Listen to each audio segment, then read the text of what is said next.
Doctor साहब vitamin लेखिदिनुहोस् न। कतिजना आउनुहुन्छ डेली? भिटामिनहरू खाँदाखेरि सबै भिटामिन आफैले खानु हुँदैन। भिटामिन दुई थरीको हुन्छन् है। एउटा पानीमा घुलनशील या वाटर सोलुबल, अर्को फ्याट सोलुबल अर्थात् बोसोमा घुलनशील। पानीमा घुलनशील भिटामिनहरू चाहिँ धेरै भए पिसाबमा फ्याल्ने भएर ज्वाट्ट साइड इफेक्ट आउँदैन। तर बोसोमा घुलनशील भिटामिनहरूले चाहिँ साइड इफेक्ट गर्न सक्छ।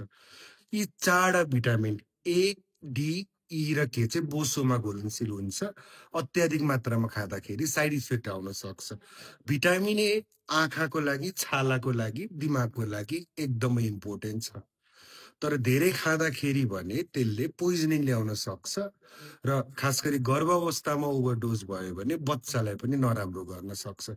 भिटामिन ए चाहिँ ओरल मात्रै होइन, यो क्रिममा आउँछ नि रेटिनोल, रेटिनोइड अथवा आइसोट्रेटिनोइड चक्कीहरू जुन छालाको समस्यामा प्रयोग गरिन्छ।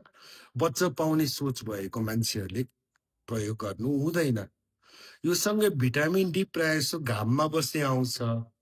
यो धेरै खाँदाखेरि पनि क्याल्सियमको मात्रा धेरै हुन्छ तपाईँको रगतमा, त्यसले गर्दा पत्थरी हुने सँगै क्याल्सियम अत्याधिक सोचेर तपाईँको हड्डीहरू पातलो बनाउने गर्न सक्छ। भिटामिन डी पनि होसमा खानुपर्छ।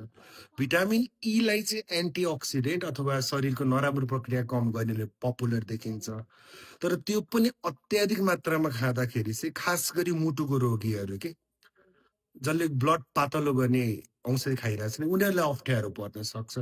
र सँगै भिटामिन के यो चाहिँ सागसब्जी, गाजर यिनीहरूमा पाइन्छ। यो पनि ब्लड थिनर प्रयोग गरेर मान्छेहरूले होस पुर्याएर खानुपर्छ, किनकि भिटामिन के भनेको रगत जम्ने प्रक्रियामा जान्छ।